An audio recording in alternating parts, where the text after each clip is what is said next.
दोस्तों, बिल्ली प्रजाति पृथ्वी की सबसे बेहतरीन शिकारी प्रजाति है और बिल्ली की सभी प्रजातियों में बाघ सबसे बड़ा, भारी एवं ताकतवर जानवर है। बाघ भारतीय उपमहाद्वीप के साथ साथ सुमात्रा, इंडोनेशिया, चीन और रूस के जंगलों में राज करते हैं। हालांकि इतना बेहतरीन शिकारी होने के बावजूद भी बाघों का अस्तित्व खतरे में है। आज पूरी दुनिया में केवल 5,500 बाघ ही बचे हुए हैं। इस पृथ्वी पर इंसानों की बुद्धिमानी बाघों की बदनसीबी बन गई।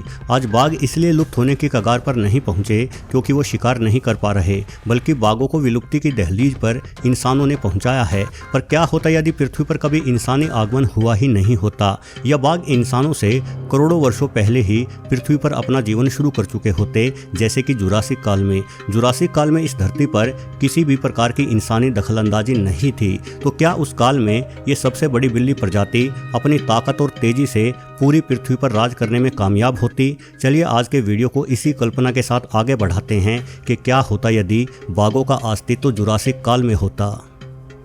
दोस्तों, आज से लगभग 20 करोड़ वर्षों से लेकर 14.5 करोड़ वर्षों पहले तक के समय को जुरासिक काल कहा गया है।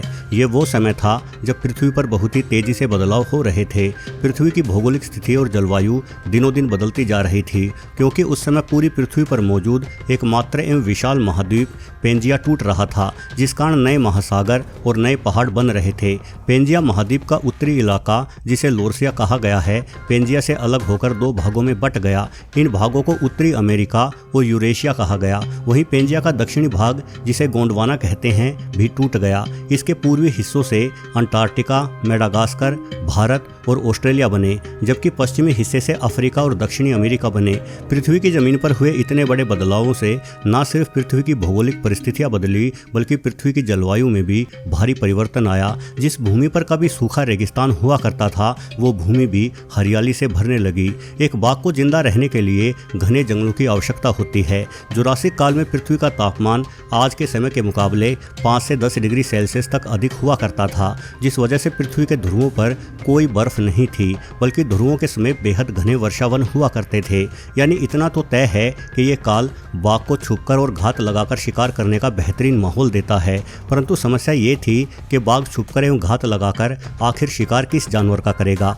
बाघ के शिकार में छोटे जानवर जैसे खरगोश, हिरन और जंगली सूअरों के साथ साथ बड़े जानवर जैसे कि जंगली भैंस और गोर तक शामिल हैं। यहाँ तक कि कभी कभार बाघ छोटे हाथियों तक को मार गिराते हैं। परंतु जुरासिक काल में इनमें से कोई भी जानवर मौजूद नहीं था। अपितु इस काल में तो कुछ अद्भुत और विस्मयकारी जीव पृथ्वी पर रहा करते थे। यदि पानी से शुरुआत की जाए तो जुरासिक काल के समुद्रों में प्लेसियोसोरस जैसे विशाल जीव अस्तित्व में आ चुके थे। वहीं भयानक मगरमच्छ, जिसे मोसासोरस कहा गया है, बड़ी मछलियों के साथ साथ अनेकों जमीनी जानवरों का भी शिकार करता था। दूसरी तरफ आकाश में भी शुरुआती पक्षी, जिन्हें आर्क्योप्टेरिक्स कहा गया है, तेजी से अपनी संख्या बढ़ा रहे थे। और यदि धरातल की बात करें तो जुरासिक काल जाना ही डायनासोरों के नाम से जाता है। पृथ्वी के धरातल पर इस समय टीरेक्स जैसे अनेकों मांसाहारी डायनासोर 50 फीट से भी अधिक लंबे शाकाहारी डायनासोरों तक को अपना शिकार बना लेते थे। इस समय पृथ्वी पर बहुत अधिक वनस्पति होने की वजह से अनेकों शाकाहारी डायनासोरों की प्रजातियां विकसित हो रही थी। जुरासिक काल तक कुछ ही स्तनधारी जानवर अस्तित्व में आए थे, जिनमें गिलहरी और चूहे भी शामिल हैं। अब इतने छोटे जीवों का शिकार करके कोई बाघ अपनी भूख नहीं मिटा सकता। यदि जुरासिक काल के सबसे बड़े स्तनधारी जीव की बात की जाए तो जीवाश्मों के आधार पर यह कहा जा सकता है कि इस काल में कैस्ट्रोकोडा सबसे बड़ा स्तनधारी था। यह जीव दिखने में किसी ऊदबिलाऊ और प्लेटिपस के ही समान था, जो अपनी चपटी पूंछ की मदद से पानी में तैरता था एवं मछलियों को अपना शिकार बनाता था। इस जीव के जीवाश्म ये जानकारी देते हैं कि कैस्ट्रोकोडा अधिक से अधिक मात्र 800 ग्राम भारी ही रहा होगा। यानी जुरासिक काल का ये सबसे बड़ा स्तनधारी भी बाघों की भूख मिटाने में कामयाब नहीं होता। ऐसे में बाघों के पास अपनी भूख मिटाने के लिए केवल एक ही चारा था कि बाघ डायनासोरों को ही अपना शिकार बनाए। अब जुरासिक काल में सभी डायनासोर बेहद बड़े और विशाल नहीं थे, बल्कि अनेकों छोटी प्रजाति के डायनासोर भी पृथ्वी पर रहा करते थे, जैसे कि मोरोस इंट्रेपिड्स, जो आकार में किसी हिरण के बराबर और वजन में 80 किलोग्राम तक भारी होते थे।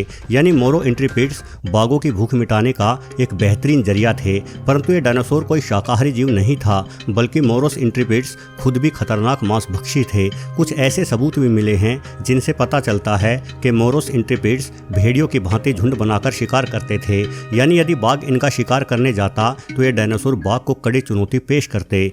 दोस्तों, वैसे भी एक शिकारी जानवर दूसरे शिकारी जानवर पर हमला करने से कतराता है, क्योंकि एक शिकारी जानता है कि दूसरे शिकारी के पास भी मार डालने के लिए पंजों और दांतों के रूप में खतरनाक हथियार हैं। इसलिए शिकारी हमेशा शिकार के लिए शाकाहारी जानवरों का ही चुनाव करता है। हालांकि भूख से व्याकुल बाघ अनेकों बार मगरमच्छ, तेंदुओं, कुत्तों और भालू जैसे जानवरों पर भी हमला करता है, परंतु जुरासिक काल में बाघ को हमेशा ही अन्य शिकारियों पर हमला करना होगा। ऐसे में बाघों के पास एक ही तरीका है फलने फूलने का, और वो ये कि बाघ भी शेरों की भांति झुंड बनाकर रहना शुरू कर दे और मिलकर डायनासोरों को अपना शिकार बनाए। ऐसे में बाघ स्टेगोसोरस जैसे थोड़े बड़े आकार के शाकाहारी डायनासोरों को भी अपना शिकार बना पाएंगे। स्टेगोसोरस किसी हिप्पोपोटामस जितने ही भारी होते थे और इनकी गर्दन एवं मुंह का हिस्सा काफी कमजोर था।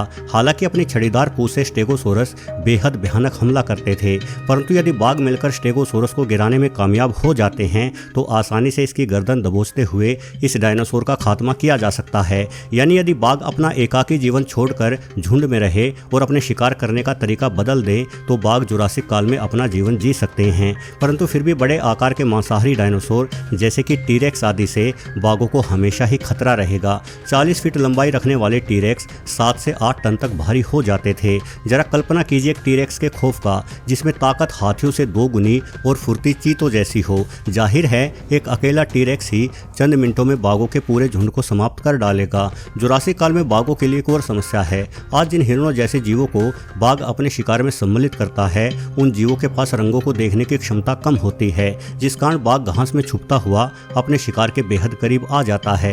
हिरणों को बाघों की धारियों और घास के रंग में अंतर समझ में नहीं आता और इसी कारण वो अक्सर बाघों के हाथों मारी जाती हैं। परंतु वैज्ञानिकों का यह अनुमान है कि डायनासोरों में रंग देखने की क्षमता बेहतरीन थी। डायनासोर आसानी से बाघ की धारियों के रंग और हरी घास में अंतर पहचान लेंगे, यानी झुंड में रहते बाघों द्वारा डायनासोरों के करीब आना बेहद मुश्किल होगा। वहीं टीरेक्स जैसे बड़े मांसखोरों से भी बाघ अपने आप को छुपा नहीं पाएंगे। जुरासिक काल की जलवायु भी बाघों के अनुकूल नहीं कही जा सकती। बाघों की सबसे बड़ी उपप्रजाति साइबेरियन बाघ पृथ्वी के सबसे ठंडे इलाकों में निवास करते हैं। वहीं भारतीय वर्षावन भी उतने गर्म नहीं हैं जितनी गर्मी जुरासिक काल में पड़ती थी। इस काल में पृथ्वी के अधिकांश हिस्सों पर तापमान आसानी से 50 से 55 डिग्री सेल्सियस तक पहुंच जाता था। जाहिर है बाघ इतनी अधिक गर्मी बर्दाश्त नहीं कर पाएंगे और बाघों को अपना अधिकतर समय पानी में रहकर ही बिताना होगा, जहां मोसासोरस जैसे खूंखार मगरमच्छ बाघों को चबा जाएंगे और डकार तक नहीं लेंगे। दोस्तों, असल बात तो ये है कि जब मोसासोरस जैसे विशाल मगरमच्छों और डायनासोरों का अंत हुआ तो ही स्तनधारी जीव पृथ्वी पर फल फूल पाए और शेर एवं बाघ जैसे शिकारी अपना अस्तित्व कायम कर सके। वास्तव में जुरासिक काल के जानवर इतने घातक एवं ताकतवर थे कि उनके सामने बाघों का जीवित रह पाना मुश्किल ही नहीं नामुमकिन है। कुछ वैज्ञानिक शोध बताते हैं कि असल में डायनासोरों का अंत उल्का गिरने से नहीं हुआ, बल्कि डायनासोर लगातार विनाशकारी होते जा रहे थे और एक दूसरे का बड़े पैमाने पर शिकार करते थे। इसी तरह से शिकार करते हुए डायनासोरों ने खुद ही एक दूसरे को खाकर समाप्त कर दिया। वीडियो देखने के लिए आपका बहुत बहुत धन्यवाद।